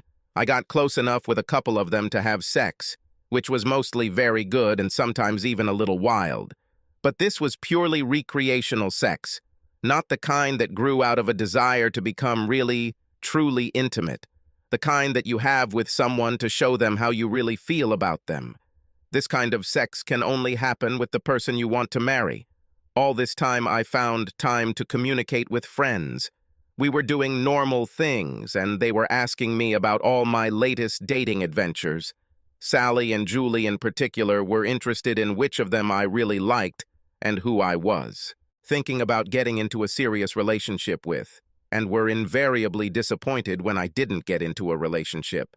I figured that sooner or later, they would try to take a more active role in getting me into a long-term relationship, so I wasn't particularly surprised when I went to watch the Super Bowl and found, among 2 other couples, a pretty girl about my age, just coming to watch the game. But it was quite obvious that she was my date for the evening. Her name was Leanne. She has light brown hair pulled back into a ponytail, highlighting her cute round face with a slightly upturned nose and a few freckles. She is short, perhaps 30 centimeters shorter than me, and has a slender figure but with the right curves in important places. She has a shy, white-toothed smile and is very easy to talk to. It took me a while to realize that she either really loved football or that she was very well prepared by Bill and Greg because she said the right things at the right times. This made it easy to start a conversation, and it wasn't long before we were talking, arguing, and joking about what was happening on the field. But by the end of the game, the topics of conversation went beyond football, and we started talking about work, about ourselves, and about life in general. She is a nurse who grew up in the area and works at the local hospital, where she met and became friends with Julie, also a nurse. To my surprise, I also learned that she had a boyfriend named Danny, who was one of the accountants at the hospital and was out of town for the weekend. From what she said, I realized that they had been in a pretty serious relationship for quite some time and were essentially engaged. But for a variety of reasons, they both decided they needed to step back and rethink things. She spoke about him calmly, almost impartially, as if trying not to say anything that could arouse her emotions and embarrass her. So, since her relationship was no longer strictly exclusive and she was feeling a little lonely on Super Bowl Sunday, Julie invited her over. This news, of course, took me by surprise, because I assumed that Julie and Sally would try to set me up with very available women. When she left after the game, the women began the inevitable questions about what I thought and whether I would invite her again, and I started talking about her having a boyfriend. Julie tried to explain. Well, like Leanne said, things were pretty serious between them for a while, but that's not the case anymore, and they both date other people from time to time. But she still has a boyfriend, and she made it clear that they almost got married. There is a very big difference between almost married and married, Sally answered categorically. What about almost being married and completely free? This is also a very big difference, I shot back. Julie snorted. Come on, she's not almost married now. This was a few months ago, and frankly, I think that ship has already sailed. How can you know this? If it were all over, she would have said so. And to be honest, I really don't want to get into a relationship with a girl who is one step ahead or on the sidelines of a serious relationship. I think this is a bad idea. Julie raised an eyebrow. You looked like you had a good time. This couldn't be such a bad idea. Obviously, I had a great time, but that's part of the problem. I thought for a moment and then continued, trying to be careful not to hurt their feelings too much with what I was about to say. I just don't want to get burned right now. Seriously, I really appreciate you trying to set me up like this, but I just don't understand why you thought this would be a good idea for me. Julie had a thoughtful, slightly surprised look. We didn't set you up, I laughed. Come on, 3 pairs. Great introduction. There is nowhere to sit except next to her. Don't try to deceive me. It was an obvious setup. I repeat, Matt, we didn't set you up. Julie paused and looked at me intently. We set her up. I answered as eloquently as possible. Julie smiled. Listen, Matt, you've been dating great for months now, and I'm sure it won't be long until the right girl comes along for something more serious. You don't need our help, but she, on the contrary, needs a really good guy. She paused again, unsure whether to continue. Matt, the truth is that her relationship with Danny has become more than toxic, but she just can't get over him. She needs someone like you to help her get out. I was stunned by Julie's words. I still felt like a fledgling trying to take wing in the dating world, so the idea that Julie and Sally thought I was doing great took me by surprise. Also, given my recent experiences, I didn't like the idea of playing the role of the other man to a woman who was still in her relationship. Do I really want to get a girl from another guy? Do I want to be a watered-down version of that asshole Palmer? The decision would have been simple if I hadn't had a great time with her, but I had a good time. And I couldn't help but think that, apart from a guy, she had everything I wanted. As a result, all evening and the whole next day at work, I was thinking, should I call her or not call her? By Monday evening, I decided that nothing bad would happen if I cautiously reached out to see what would happen. It took a little time to work up the courage, but eventually I called her and asked to get her out for dinner and maybe a dance on Friday night. She seemed glad I called, but when I asked about Friday, she sounded disappointed, saying she already had plans. I assumed it was a refusal and tried to gracefully exit the conversation, but she quickly replied that she was free on Saturday and hoped that everything would work out. And so it happened. I wanted to get to know her better and decided it would be better if we had plenty of opportunities to talk. So I invited her to a nice, quiet Italian restaurant. Everything was wonderful. She liked the food, and we spent so much time talking that we sat there almost until the place closed. I promised some dancing, but by then it was so late that we bought hot cocoa and went for a cool walk along the lakefront in the center of town. We stopped for a minute under a lamp in one of the small parks, talked and looked at the water. The snow fell softly and settled on her hair, her cheeks were flushed from the cold, and her freezing breath escaped from her pink lips in lazy clouds as she spoke. At that moment, it seemed to me that I was in some kind of fantastic snow globe, in a winter paradise in the company of an angel. Her breathing, voice, and atmosphere gradually led my gaze to settle on her moving lips, and when I couldn't stop staring, she smiled and tilted her head forward slightly in anticipation. Leaning down, I kissed her tenderly, and then more deeply and gradually wrapped my arms around her as she pressed herself against me. The cold and the social atmosphere limited the duration of our kiss, but the effect was deep and dramatic. The kiss was not and could not be a prelude to any sexual contact, but it was powerful in what it seemed to say, reflecting the growing feelings that I had for her and that she might be beginning to feel for me. We walked along the shore of the lake for some more time, holding hands and talking a little more timidly, walking a little slower and a little closer to each other. For me, this evening was almost perfect, but eventually it was destined to end, and I took her back to her apartment. I promised myself that, given her situation with Danny, I wouldn't pressure her for anything more than a goodnight kiss, so when she didn't invite me in, I might have been a little disappointed, but I wasn't. Began to press. We parted with a kiss and a promise to meet again when she was free. I knew I'd have to work around Danny, but suddenly I didn't mind sharing the girl, at least for a while. During the week, I corresponded with her and even spoke on the phone a couple of times. She had plans again on Friday, but said she could clear her schedule for another date on Saturday. It turned out that the only thing that disappointed her about our first date was that we missed out on going to the dance, so I made sure that happened. Our dance date picked up pretty much right where we left off the week before.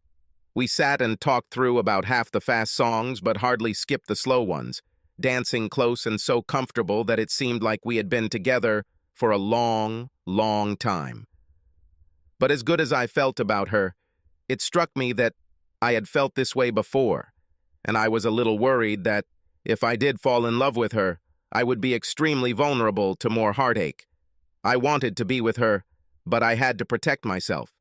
I warned myself that I could not give myself to my feelings and to her until I was sure that she would give herself to me. I didn't want to expose my newly healed wounds to more emotional trauma. When I dropped her off at home, she invited me out for coffee, and we talked for about half an hour before we started kissing. After a few minutes of kissing, things became very, very warm. The kisses became more desperate, and I began to run my hands over her ass, pulling her closer to me. This led to my hand sliding under her blouse to feel her full breasts, soft and smooth, with a hardening bud in the center. At that moment, she began to breathe heavily, and one of her hands slid to my crotch, pushing and rubbing me through my pants. And now my selfless promise to take my time was overwhelmed by my desire for her. My hand slid from her chest to the waistband of her trousers, and below, feeling the edge of her panties. I looked into her eyes and saw that she wanted me and that she would not make any effort to stop me. But I also saw a hint of fear, a slight worry, and I was suddenly reminded that I had entered very dangerous territory. Despite my pounding heart and poorly controlled lust, I abruptly pulled my hand out of her pants and pulled away from her.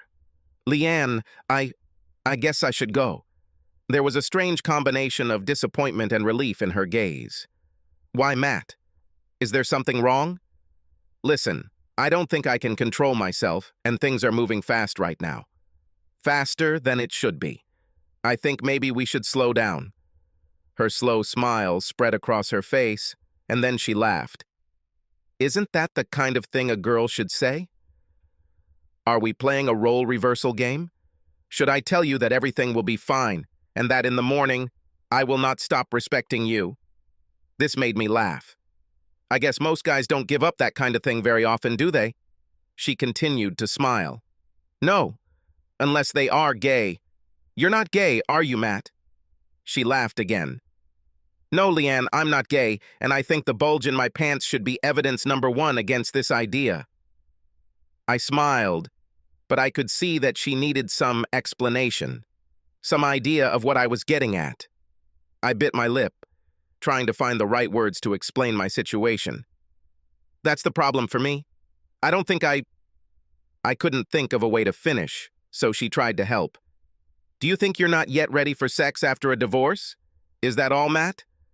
No, I had a lot of sex. That's not the point." I suddenly stopped because she frowned. I obviously said something wrong.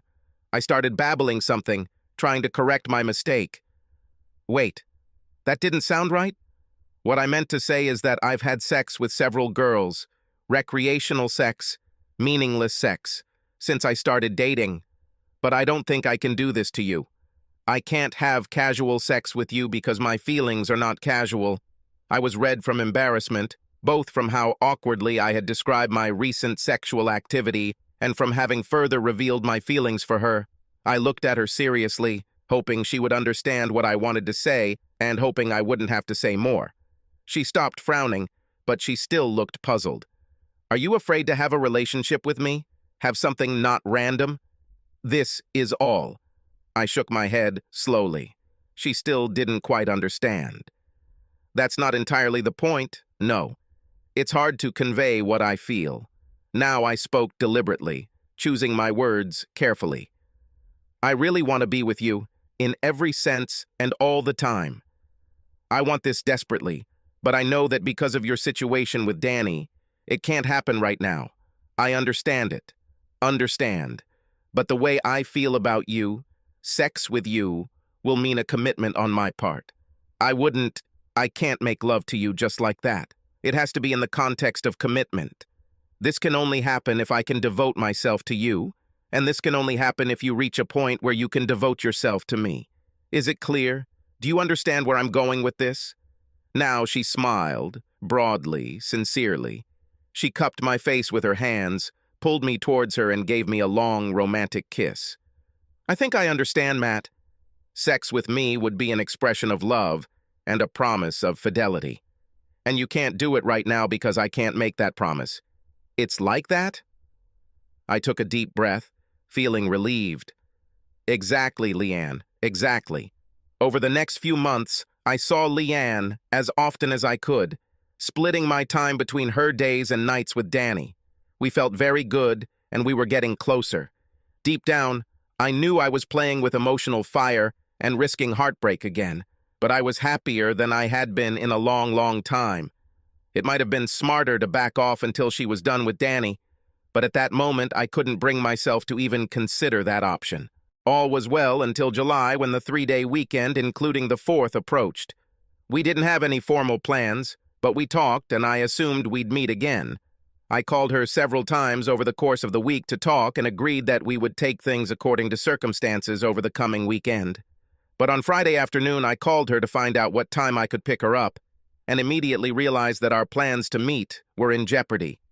She hesitated for a long time when I asked what she wanted to do, and it was obvious that she had bad news that she did not want to share. When she finally said them, I felt like I'd been punched in the gut. The night before, Danny had surprised her with an invitation to go to Vegas. They left for the weekend immediately after work and returned only late on Monday evening. She tried to calm me down, and I tried to be kind, but I'm sure that a little bitterness still came out. How can you not be at least a little obnoxious when the woman you're in love with announces she's going away for the weekend for a few days with another guy? It was a bad weekend for me, and I tried to pass the time by spending it with friends. But I was mostly an emotional zombie, and I felt like my life was just falling apart again. I felt lonely and abandoned, with the feeling that things would never get better. I imagined what they were doing: gambling, having dinner, walking hand in hand, having sex, getting closer. The images I created corroded me and turned my gloomy mood into midnight blackness. On Saturday night, I had a dream. I was in a hotel in Las Vegas, walking down a hallway identical to the one in Gabriel's mansion, with rooms on either side. I opened several doors looking for Leanne, but couldn't find her. Approaching the last door, I heard the sounds of sex, moans, muttering, gentle slurping sounds, and with a trembling hand, I turned the handle and went inside. I was struck by a vision that I had seen before. The woman, her sweaty back to me, sits on top of the man, riding him smoothly and enthusiastically, her hair wildly draping his face as she leans in to kiss him. The light turned on, and she rolled off it. It was Leanne, and she was straddling Danny, but he looked like Palmer. She smiled at me and laughed. "Sorry, Matt, but you're just not good enough to satisfy a woman on your own." She turned back to Danny. My heart broke, and I woke up, sweating and panting like a panting dog in summer. On Sunday morning, as I stared at my bedroom ceiling, I reluctantly realized that trying to woo Leanne was making me almost as miserable as I had been during the divorce. I have to stop the bleeding and move on. I couldn't afford the emotional price I knew I'd pay if I allowed myself to fall completely in love with a woman, only to lose her again to another man.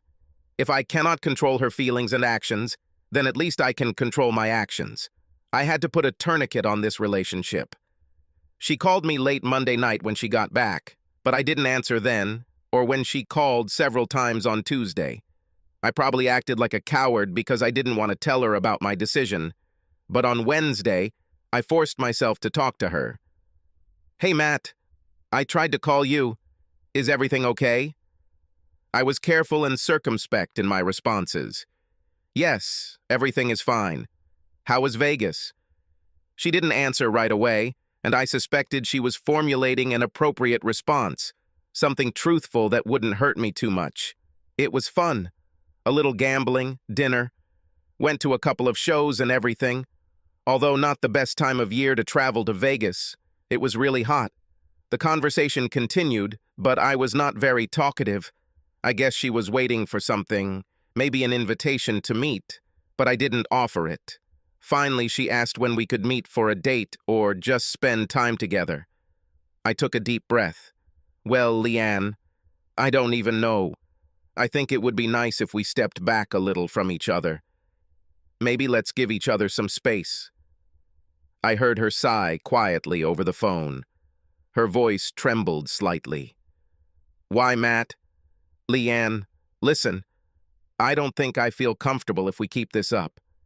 I really had a shitty weekend, and the truth is I just don't think I can handle much of that at this point in my life.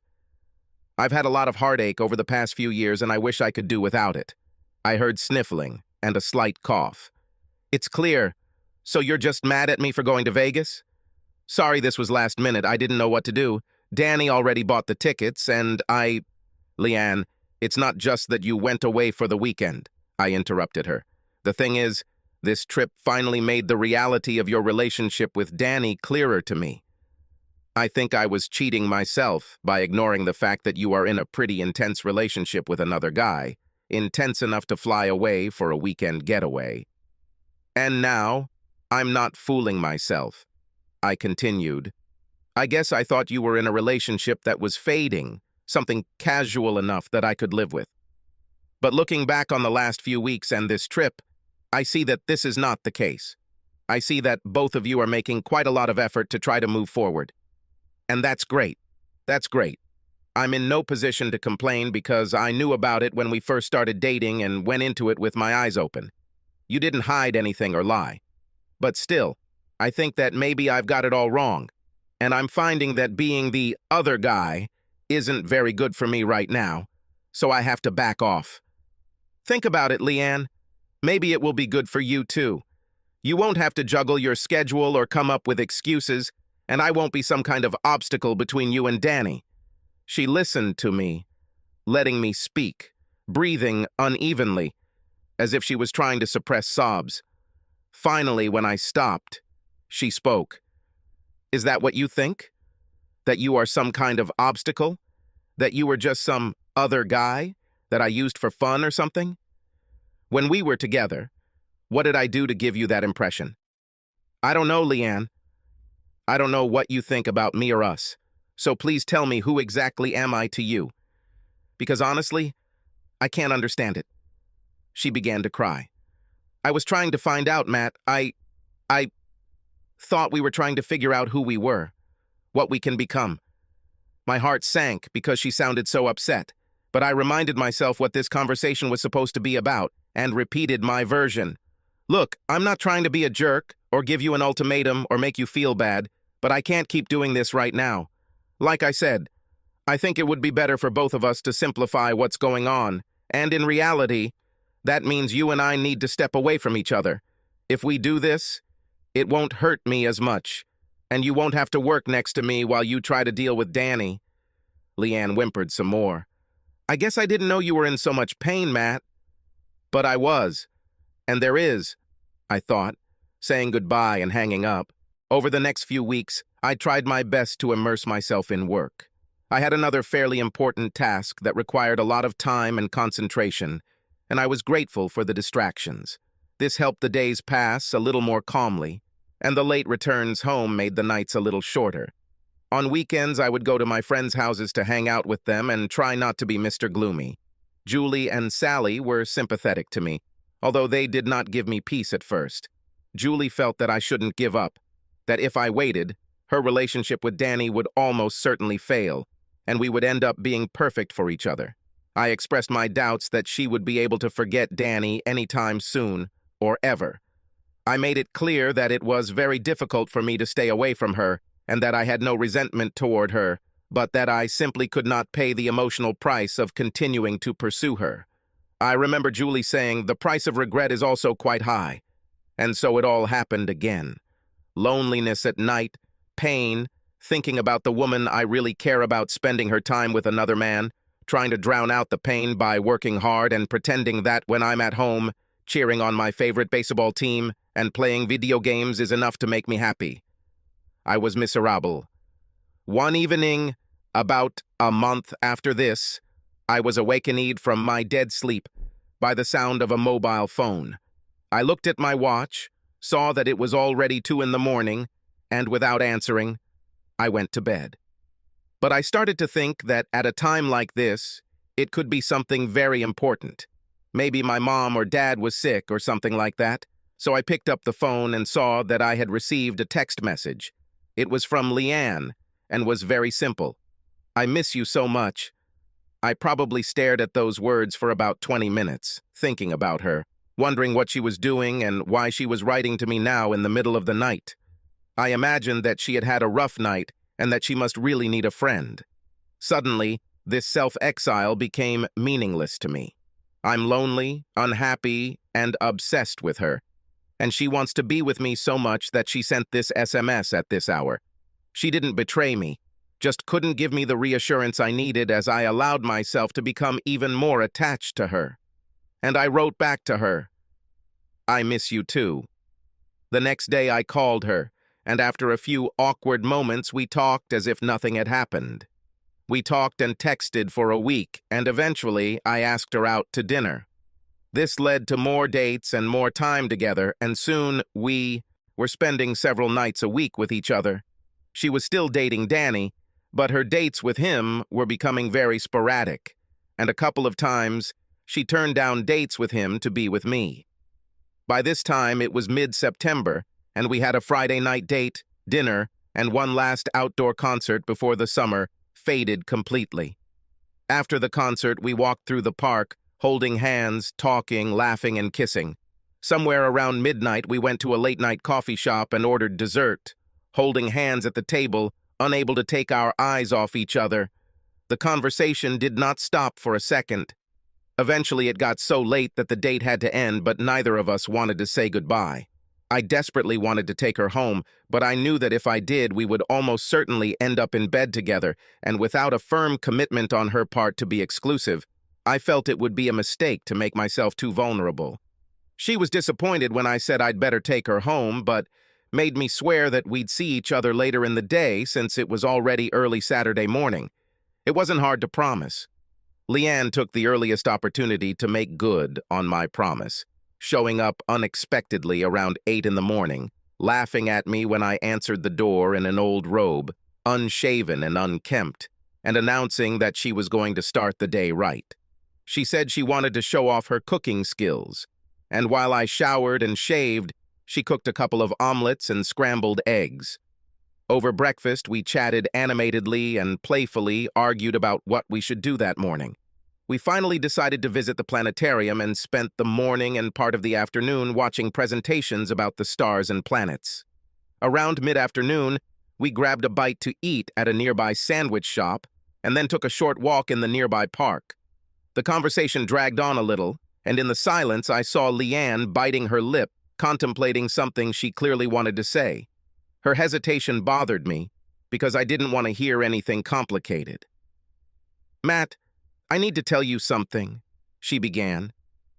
"Do I want to hear this?" I gasped. She looked thoughtful. "Some of it probably isn't. But I think I should tell you about—" She stopped, obviously trying to find the right words. My heart was beating 1,000,000 miles an hour. She started again. "Look, Matt, you never asked about what I do with Danny during our dates, physically. And I appreciate it. It was polite, and it would have been... Actually, quite awkward to talk about. But I want you to know that we didn't sleep together often. Maybe once or twice a month, no more, since we started dating. Hearing her talk about sleeping with Danny, even if it wasn't often, hurt, but I could breathe easier now. I didn't want to hear that she had sex with Danny, but what she said was much easier to hear than what I was most worried about, that she had decided to only be with Danny. Now she was looking straight at me, her eyes meeting mine. The other thing is that the last couple of times, even before Vegas, I really felt like I was cheating, that I shouldn't be in bed with him, I shouldn't do this to you. That night when I wrote to you, Danny was very persistent, and I just couldn't do it. I had to say no. He got a little angry, I asked him to leave, and he left, but he was very upset. All I could think about was how much I wanted you to be there, to hold me and make everything better. I wanted to be with you, and even if I couldn't, I wasn't going to cheat on you. Now it has become easier for me to breathe. Her confession came as a relief to me, and, as if by magic, my mood improved.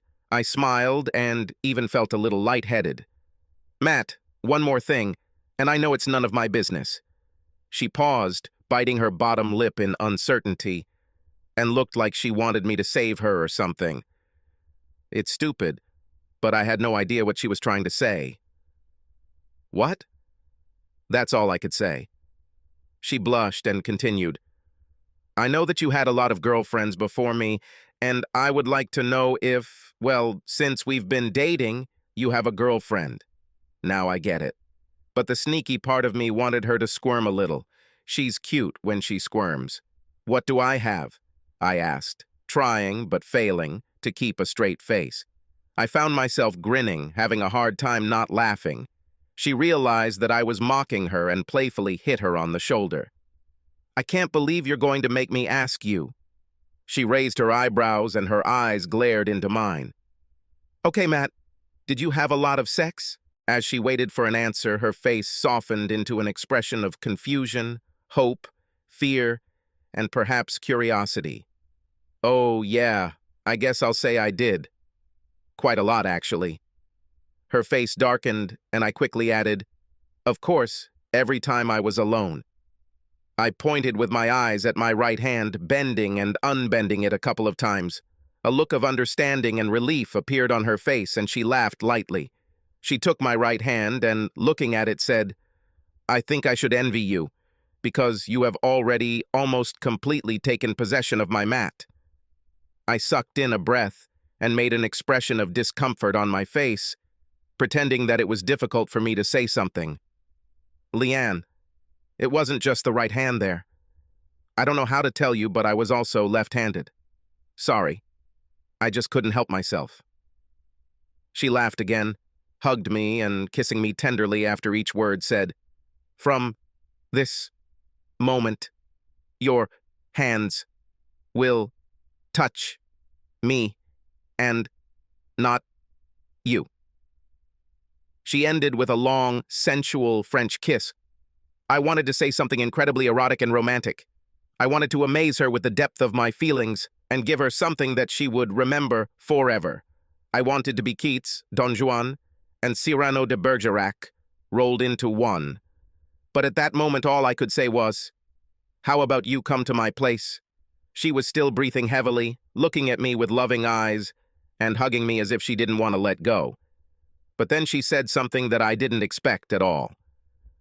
How about I meet you there in a couple of hours? I have to take care of something first. I was more than a little surprised and more than a little disheartened. I asked what she needed to do, where she was going, and why she couldn't do it later. But she was coy, and given my recent track record, I was more than a little concerned. We walked to my car, and I drove her to her house. She ran to her car, got in and drove away without going into the apartment, driving as if she had been shot with a gun.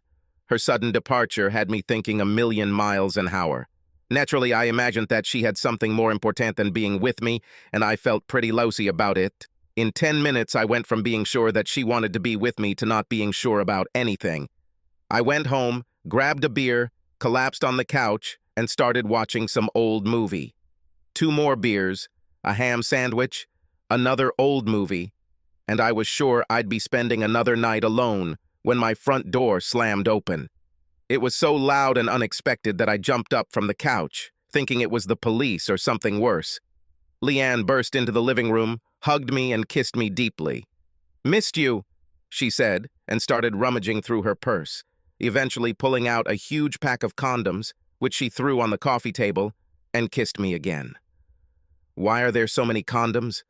I muttered, still pressing my lips to hers. She pulled back a little and blushed. "I didn't want to risk that you'd want to use them and you wouldn't have them, so I took a few." "So you spent 3 hours buying condoms? Is this what you did?" She looked at my chest, grabbed my shirt, and began to slowly unbutton the buttons as she spoke. "No, I went to Danny." She raised her eyes to my face as she said this, undoubtedly seeing an expression of extreme consternation. "It's not what you might think. I had to tell him it was over. We'd been together a long time, Matt, and I didn't want to do this over the phone. He deserved a face-to-face conversation. Otherwise, it would become cowardice." I was relieved, but still puzzled. "Did you need to do this tonight?" "Yes, Matt. It was necessary. And I did it for you. For us." She was finishing taking off my shirt, looking at me intently, her mouth inches from mine, her breath mingling with mine as she spoke. "Remember when you told me you couldn't have sex with me for fun? That your feelings are too strong to do this, and that you want sex to reflect commitment, to reflect loyalty, exceptionalism?" I nodded. "Shh, well, so it will be. So it will be." And I had to officially end things with Danny for that to happen. My shirt was off, and she was kissing my chest.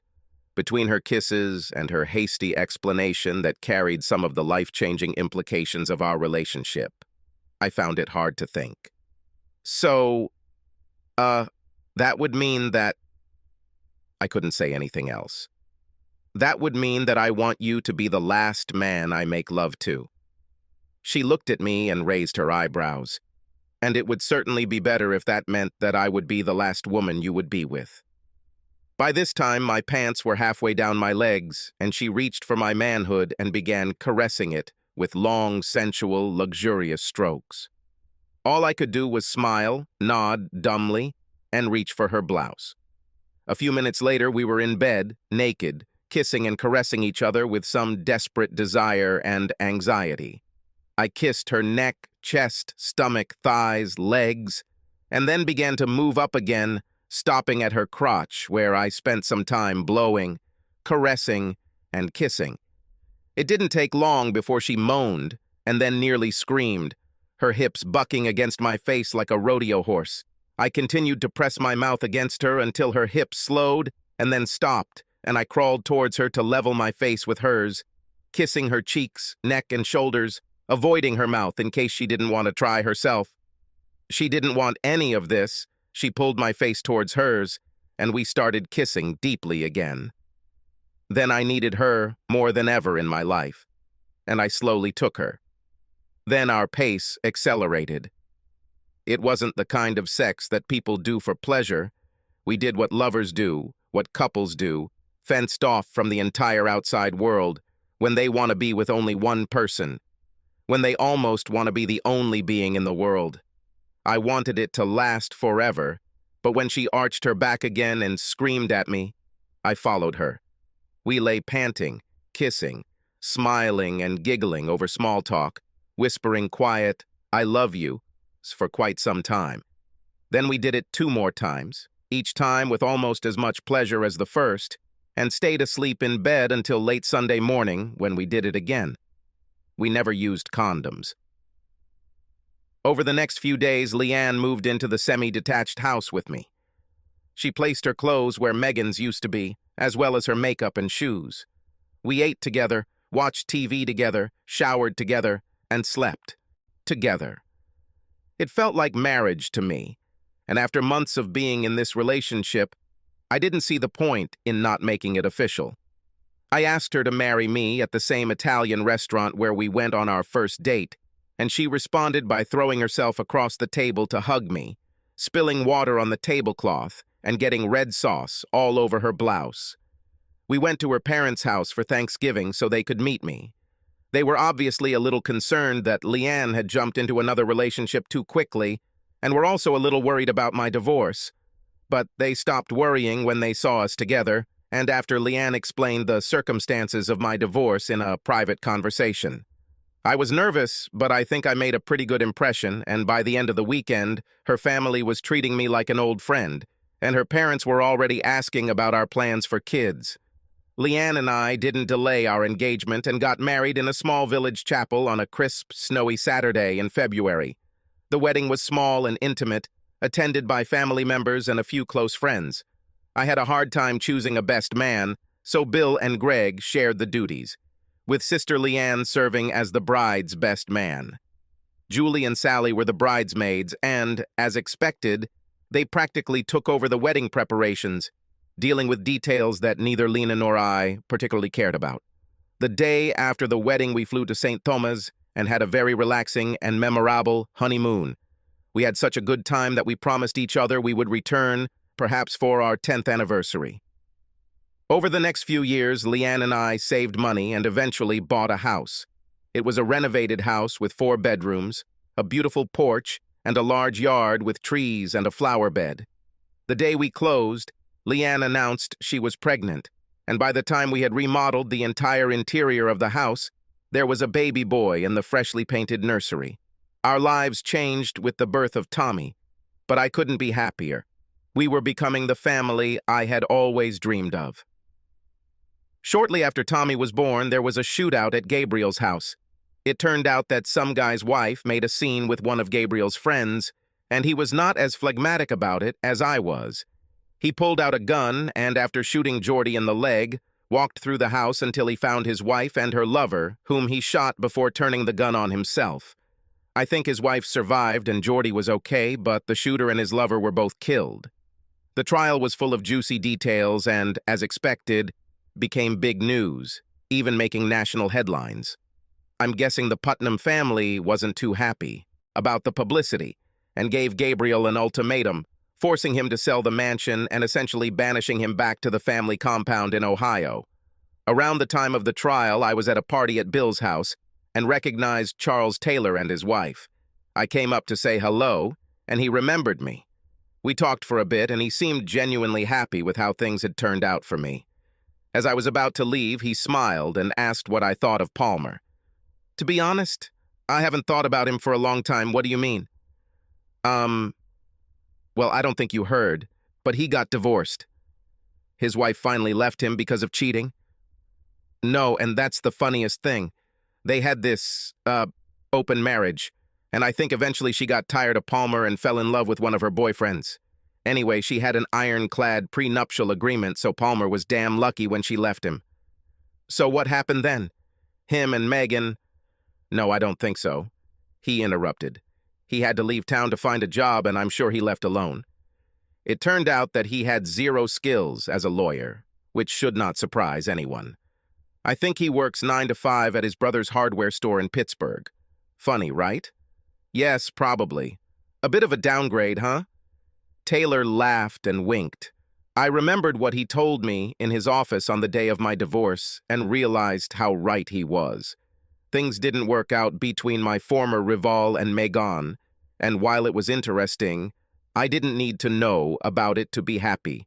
I have a family that I care about and love, and that's really all that matters to me. About 3 years later, I saw Megan again for the last time. It was in a greenhouse nursery. I was with my boy sitting in a cart while I looked at some flowering plants. Leanne, 7 months pregnant with our second child, was inspecting the trees on the other side of the nursery. While I pushed the cart along the rows of lavender, Megan stood at the far end of the aisle and looked at a basket of some herbs. She hasn't changed much. Maybe she's gained a little weight, but overall she's remained the same. I saw her first, or at least I thought so, and called out to her. She looked up at me and smiled as I approached, pushing my cart. "Hello, Matt? Wow. How many years? How many winters? How are you?" Her smile faltered slightly as she looked at me, and she looked more vulnerable than I'd ever seen her. I smiled back and said that she looked great and that I was doing well. She nodded and then turned and smiled at Tommy, Who is this kid? This is my son, Tommy. Tommy, say hello. As usual, he was a little shy and very quietly muttered something that could be taken for a greeting. He's a sweet little boy, she said, smiling. How are you, Matt? What are you doing? We started talking about gardening and then found out how life goes in general. She still works at the same job, earning almost the same salary. She's not dating anyone seriously and hasn't been for a while. I wasn't entirely sure, but from the way she spoke, I got the impression that her relationship with Palmer had ended long before he had to leave town. She mentioned that Teresa married Stuart, but apparently the mutual commitment didn't work out and they divorced a year later. Teresa moved in with Megan after that, but they eventually stopped getting along and she moved out a few months later. Now, Megan lives alone in a small apartment in the city center where there is not much greenery. She said she was buying herbs to plant in a little window box and was jealous of the big garden I was planting. When we finished talking, Leanne appeared and I introduced her. We chatted for a couple more minutes and then said goodbye. Leanne and I finished our shopping and walked to the car. But, as usual, Leanne forgot something and ran back to the store while I drove the car to the exit. A few minutes later, Leanne came out looking slightly worried. I asked if she was upset about anything, but she quickly smiled and shook her head, saying she was just trying to make sure we didn't forget anything else. We returned home and spent a typical spring day gardening and fooling around. In the end, Tommy, Leanne, and I sat on the porch swing, drinking lemonade, smelling lilacs, and listening to the sounds of the neighbors. Leanne broke the silence. So, what were you and Megan talking about before I came over? Nothing, just about gardening and stuff. I really had nothing to say. It was a little awkward, really. You didn't say anything bad? Of course not. Why are you asking? I was puzzled. Because when she returned to the store, she stood in the same aisle and cried. I had to walk around her so she wouldn't see me. She looked very upset. I shrugged my shoulders in response, because I didn't know what to say to this. But when I thought about it, I remembered all the plans Megan and I made when we got married. Plans to have a house with a garden and trees, an unbreakable relationship, and a close, loving family. And I thought I might understand why our conversation had upset her so much. I remembered what Charles Taylor told me years ago about moving on so that I wouldn't care if Megan regretted her choice. In the end, I followed this advice and it served me well. But it's not entirely accurate that I didn't care at all how things turned out for her. I moved on and loved my life, my wife, my son, and my home. But as I looked from the porch onto the front lawn, hugging Leanne, holding Tommy in my lap, and smelling the lilacs, I knew what Megan was missing, and I knew that she knew what it was, too. I don't think a truly caring and benevolent person would take pleasure in another's misfortune. But I couldn't help it. Megan traded gold for plastic, threw away her dreams for short-term pleasure, and could not get them back. I pulled Leanne closer to me and smiled. Subscribe to our channel so that your second chaff doesn't cheat on you, and go ahead and listen to the next story, because this story is nothing compared to the next one. If you're under 18, don't even think about listening to the next one.